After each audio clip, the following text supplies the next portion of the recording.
Another day, another video. Welcome back to the channel, everybody. Today we are watching The Bear. This is the 7th episode of the 2nd season. Hope you guys have been enjoying it so far. If you like to watch today's full episode, it is available for the link in the description below. Just click on it, put a password in, and enjoy. So last episode, we had the best episode of the season, wasn't it? Yesterday's was so good. It was an hour long. It felt, honestly, much longer than the ones that we've been watching, but clearly it's an hour long.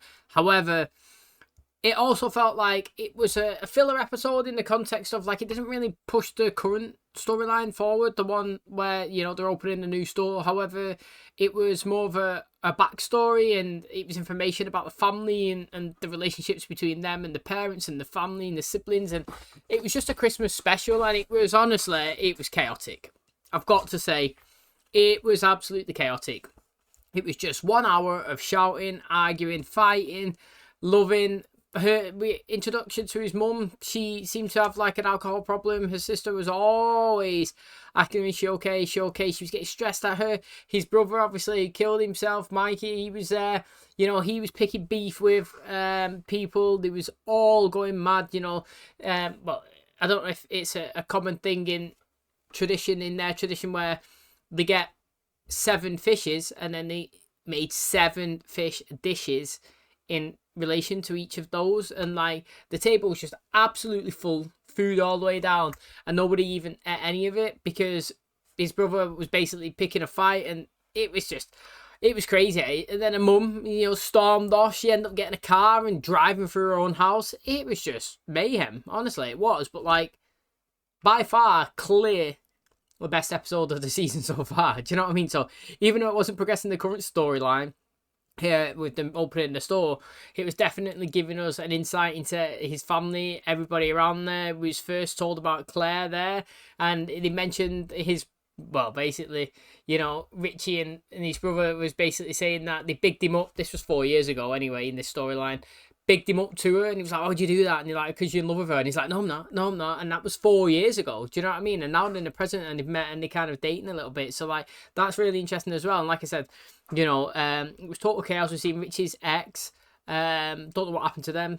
They seem to be all right in that episode. She was pregnant. You know, we know that obviously he's got his daughter now here, and they're not together. So maybe we get more of that brewing in future episodes. But it was crazy. But like I said, it was the best one so far, and I'm hoping that that's just put the flag in the ground and, you know, nailed it in, that the next ones coming after that are just going to be as entertaining and madness. So we're going to get close to the grand opening. Hopefully today's is a good episode. Thanks for checking it out. If you do enjoy it, please smash the like, really helps out. Subscribe if you're new, and as always, let's jump into today's episode.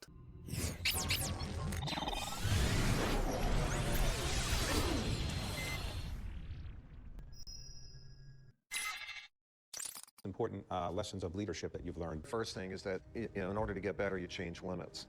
And when you change limits, you're going to look bad and you're going to fail. I always wanted to be a part of a team. And obviously I wanted to lead that team.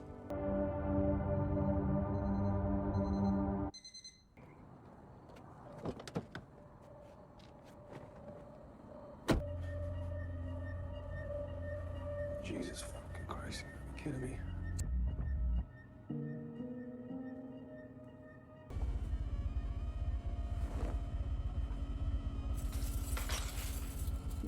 Chef, are we done with the forks? Yeah, chef. Almost, chef. Let me ask you, have you started shining fucking forks since our first fucking day? First week. Week? First week is forks, and if you get lucky, you make it to spoons. Can we chill out on the swearing too, How long please? am I supposed to be here for? A week. Every second does count, though. I do kind of like that. Man, I think I'm 45 years old polishing forks. No one is asking you to be here. I don't think anybody remembers your name. Nice try. You think I don't know how hard it is hiring people since COVID? We don't have that problem. 200 people to keep this place in orbit, and at any given moment, one of those people that is waiting in line gets to eat here. They get to spend their time and their money here. I'm sorry, bro, but we need to have some forks without streaks in them. I don't think, again, that he was speaking facts, or like, regardless whether you're on board or not, yeah, like, he's saying, I can't remember how many he said, he's got 5,000, 2,000 people, whatever, is waiting at any given moment to want to come here. They care about those guests, you know what I mean? Like, you don't build a business, regardless of what it is, and have a waiting list like that. So, yeah, okay. If you're just shining a fork and getting it so it's not got streaks, it's shite. That's boring. However, you're putting that much time and effort into that because those customers that come in there deserve it. You know what I mean? And like, once you get to a position that they're in where they've got that many people. Every day is Super Bowl day. You know what I mean? Every day is a big time. You got to make sure that every single dish is the best dish you've ever made. No slacking. You know what I mean? You splashed a bit of sauce on the side of the plate, that gets binned. The other one gets put out here. It's got to be pristine. It's got to be perfect. He's maintaining 3 stars. Once everybody's on board and you realise that this is not just a daily thing, this is a way of life, everybody starts collecting into it. This is what I was trying to say last season, where he was trying to go into the beef and he was trying to get everybody on board into a routine where they're all one team working together. You know what I mean? Perfect slogan there. They've got every second counts. One team's working together. If 2 people in that team, the cog's not turning, that is not going to work. You had him and you had the other one, Tina, I think she's called, at the start, just causing shit, and they wasn't taking part, and it was just causing disrupt for everything. Everybody's kind of getting on board now in their own little way, and it might take some longer than others, but the team is moving in the right direction. Do you know what I mean? And I get what this guy's saying. He actually wasn't even bad for him. He was saying, just respect us, respect yourself, you know what I mean? And respect the business, so what we've built, you know what I mean? And let's get in there, and let's make sure that everything is perfect. And you know what? It will give him a perfect work ethic to go forward and hopefully take back. And when they go to the beef, I would love it if they go to the beef or the bear or whatever, and something happens, and he's like, that's not good enough. Get them cleaned again. You know what I mean? Like, we're on doing the best now. And everyone looks at him and is like, shit, this guy, yes, that's what we want. You know what I mean? That's what I want to see happen when he goes back. As well as comedian and musician Bo Burnham. On 29 at 7:15, we have Tim and Jill Perry. They're both Elmhurst High School teachers, and according to Jill's Instagram, it's always been her dream to dine at a 3-star restaurant, and they have been, quote, saving up for this. I clarify that it's not so much the smudge, but rather the fact that no one is taking responsibility for the smudge. We're not children. It's okay to make mistakes. Per Chef Terry, the duck roulade will now be served with a Conquer Grape reduction instead of the cherry. We're going to be adding a dish to the menu. That's going to be the 6-course, a Dungeness crab with grapefruit and champagne. Did you talk about the smudge? Only Hey. Hi. Hey, how are you? I'm good. Jimmy, I got those Taylor Swift ticks. This is incredible. I got 3 if you want to come. You must have spent some dough on that. Oh, no, it's I that's so sweet. That's so sweet. Frank proposed to me. Oh, no way. He's like a really good guy. That's great, Tiff. Thank you. And I want you to know that nothing's gonna change between us. That's awesome. And I love you.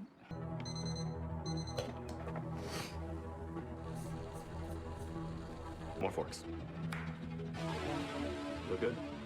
It was kind of like armor. It was 10, 20, 30, 40, so forth. Stagger the reservations by 15 minutes so we do not stack the kitchen. Start with the 2 tops, move to the 4, so forth.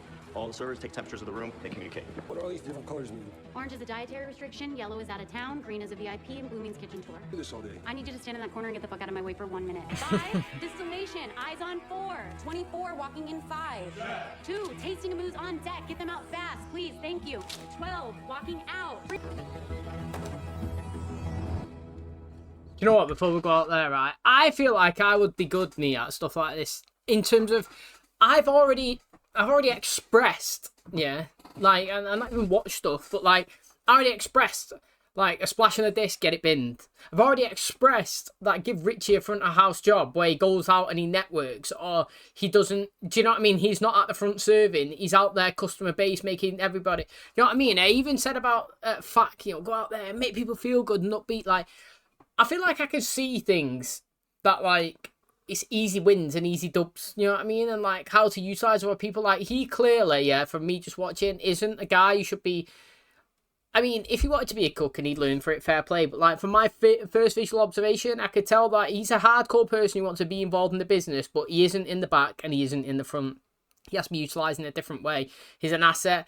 And I was talking about networking, but it's just the little details. Like, these guys here, do you know what I mean? Like, they'll go through and they'll figure out who eats fast, who eats slow, who wants quick service, who wants a longer time to sit down and chill. Do you know what I mean? Like, who's got allergies, who's this, who's that. They look and they research into it, and that is the perfect job for him. Do you know what I mean? Like, if somebody cancels, go and send a car. Gangster stuff, mate. Do you know what I mean? Pick them up, pay them extra. You could call them up and say, boom, mate. And they've been in a waiting list for 2 years, but a spot's just banged open. But it's going to be an extra $50 or something, you know, for a quick turnaround. What meals do you want? We can get it sorted, get the food in. And just have everything kind of organised. I do like it. I feel like this restaurant, in the way they're doing it, is good. It's giving him ideas. And Suits, wearing those white outfits in the back, everybody looks the same, everybody's one team, nobody's segregated, nobody's different. Suits on the front, everybody's pristine, everybody's crisp, everybody's clean, everybody's smart, everybody's like top tier, looks like they're going to a wedding or something. Do you know what I mean? Like, no pissing about, no wearing a t-shirt like this, no looking out of sync, just looking smart. And literally feel like everybody should be doing this. And I'm hoping that, again, he comes back with all these sick ideas. And I'm hoping that it's his ideas as well. Do you know what I'm saying? Like, Sydney's coming through all this stuff about cooking and all that. What about him coming in, throwing his penny in the ring? Do you know what I mean? And giving all these ideas that he'd like to do. And hopefully some of them are hitting a success, because I like Richie, and I do see that he's committed all the time. He proper loves the beef and that. But, like, you got to adapt and move with the times. And he was stuck. And I feel like he's progressing forward now. And I'm excited to see what he does. We have the hibiscus tea surrounded by a series of small bites and finish it off. The hibiscus cloud. Wow, that was mad. Oh, fun. Go. Guest on 9, Emily overheard her tell her family that she was bummed that she was leaving Chicago without getting a chance to try deep dish. Got it. Thank you. Slow down. 8 and 9. Surprise on 9. What's the surprise? Take a wild Deep guess. dish. You're gonna make him deep dish. Nope. Are you going to buy one? Pick up for Richard. Walk 4, Wagyu to 21. P2 is no dairy. Joe? Peel Yes, chef. 31. 33, Yes, chef. go. Micro basil? Yes, chef. Micro basil. Fuck yes. Language. Pick up Wagyu, please. Are you allowed to do 3, that? Like, take somebody 21. else's food and just, like, redo it up? Chef, Can I send it? can I bring it to the table? Go get him, Richie. I know you guys have probably waited a very long time to be here. Thank you. But I couldn't live with myself if I let this beautiful family leave Chicago without sampling one of my personal favorite dishes, Pequod's deep dish. Enjoy, guys. Man, I'm absolutely... Why does it make me feel happy that he looks happy? Pearl Swiss on in the back. I don't know why. Like, looking at him, like, we feel like he's part of it. Like, 4 it's seconds. making me feel good. 3 seconds. Apple cider gets drink. Apple cider gets drink. That's my freaking boy right there. All right, let's go. No.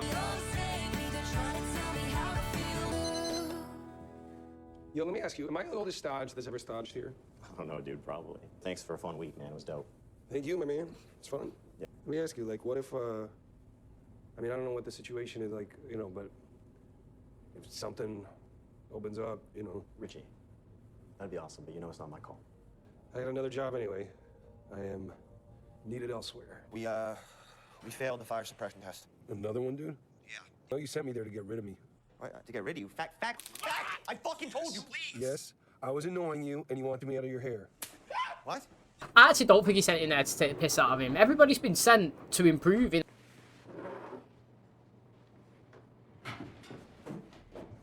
We loved having you here. Thanks for everything. Thanks, Chef Jess. It fits into the story. He thought he was the best chef in the world until he got to this restaurant, and this guy was the best chef. Try that drawer over there. So hold it like this. Knife 1300. Grab the end and just peel. I'm sorry that he pulled a favor. Not at all. I don't do favors. How's that? That's I great. hope that he finds out that he actually wanted him there to do Can I good. do another one? Yes, please do. So why do you do this? I do it for a living. No, but like, don't you have stodges that do this shit? Yeah, I like starting the day with this. Never too late kind of thing. Yeah, never too late to start over. Mate, it's fucking never too late to start over, honestly. It never too late. How'd you get the money to open? Well, my dad had died the summer before, an only child. My mum sold the house and put it in here. Yeah, it's funny. I learned the most about him when I was packing up his house. I wrote everything. It was like a reminder, like don't forget this moment, or don't forget this interesting, strange detail. He believes in you, you know. What makes you say that? He told me. He said you're good with people. He's not wrong.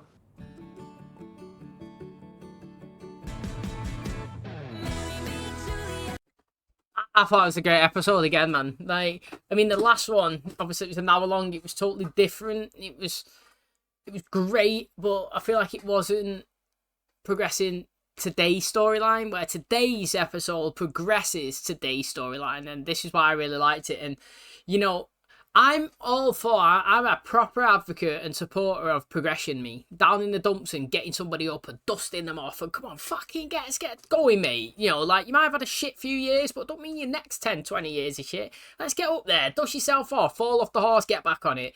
Like, I'm all for it, and I'm a big champion of seeing progression, me. I love it. Whether it's somebody taking the first few steps or somebody getting a promotion or somebody changing jobs, I'm fucking there clapping him. Like, get going, mate. I do love it, and looking at him in today's episode, you know, it was actually making me happy seeing him happy, and not because he was happy, because in my head I'm watching the whole season 1 and then I'm watching the season 2 at the same time, and I'm seeing him and his character progression, him internally going from somebody not giving a shit blah blah blah blah now to like proper caring. Do you know what I mean? To get a bit of pizza roll and putting it out there, deep dish, caring, listening to somebody, you know, like cleaning the forks and realizing that this is, you know, time and effort. It might sound bollocks, but it's actually something that, you know, it's the minute details that gets everything kind of going. It's not like the big chef of a restaurant sitting there peeling mushrooms. You know what I mean? Like, people care. You put the effort in, people care, and he's doing it as well. And he thought, yeah, Carmi was there to bullshit him away, and he couldn't be arsed with him trying to help out in the store because obviously they were arguing and knocking down walls and all that. No. Actually believes in you, what you can do and what you can offer the business. He believes in what Tina can offer the business, what he can offer the run, what you know, Marcus can. If you look at every single person that you've seen in the backroom staff, you've got Tina who's going to the culinary school. You had the other guy as well. I can't remember his name. He's literally not been in this season as well. You had the other dude as well that he sent. So that's 2 of them. Marcus got sent away to do his desserts. So that's 3 of the backroom staff. You've got Sydney, she's gone around trying all new dishes, creating a new menu as well. He's obviously not doing anything himself. He just thinks he's Billy Big Balls, but that's fine. He probably is. You know, if we talk about it a little bit further on about the picture on the wall. And then obviously he sent him out there to get experience, to get in there, fully involved and motivated to make this restaurant the best. You know what I'm saying? So like, I actually really enjoyed the episode, and I actually really enjoy Richie. And again, you know what I mean? Like, seeing somebody going somewhere, maybe down the dumps and progress and get forward and get better and look happy. Oh, mate, I absolutely love it. Okay, that is going to wrap up today's episode. Thanks so much for checking out the channel today. Hope you guys enjoyed it. I've got to say before I forget, obviously, we've got to go to the picture on the wall. Tying into episode 4.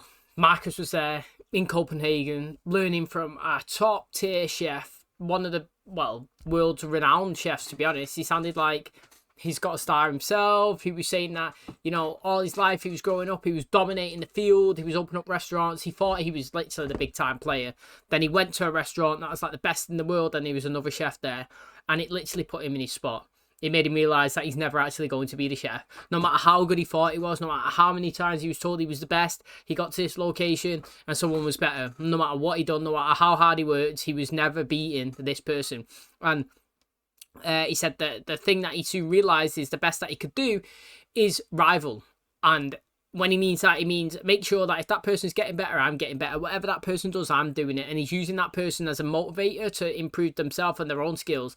Like, just because somebody's better than you doesn't mean that you can't improve and get better as well. And we use a comparison of Cristiano and Lionel Messi, like, where basically, you know, one could say one's better. It's all down to public and subjective opinion, but you both got to agree that they're up there with the top 2, 3 of all time. Do you know what I'm saying? And like, that was this guy here speaking to Marcus, and long and behold, the chef that he was talking about was Carmen. Because if you go deep into it, into what's just happened and where Richie's just been working, he's going down this wall and he's looking at everybody, and there's a picture of them 2 right there, 2 of the best chefs for their age, in the bracket, whatever you want to call it, working at this amazing restaurant. Was them 2, and it makes you think that Nakamura was the guy that he was trying to rival, and he was realising that he is way out of my league, and I liked it. And, you know, he called him and he thought that he was kicking him away, and it wasn't. He's learned in today's episode that he backs him, he's got faith in him, he loves him, he wants him to succeed, and he's fully part of the business. And maybe that's what he needs as well, to get that motivation going, get that little self-respect, and get that kind of desire and fire to get the bear rock and rolling in it. I love it. You love to see it, and I really enjoyed today's episode. Thanks for checking it out. If you did enjoy it, please smash a like, it really helps out. Subscribe if you're new, and as always, I'll catch you in the next one. Cheers, guys.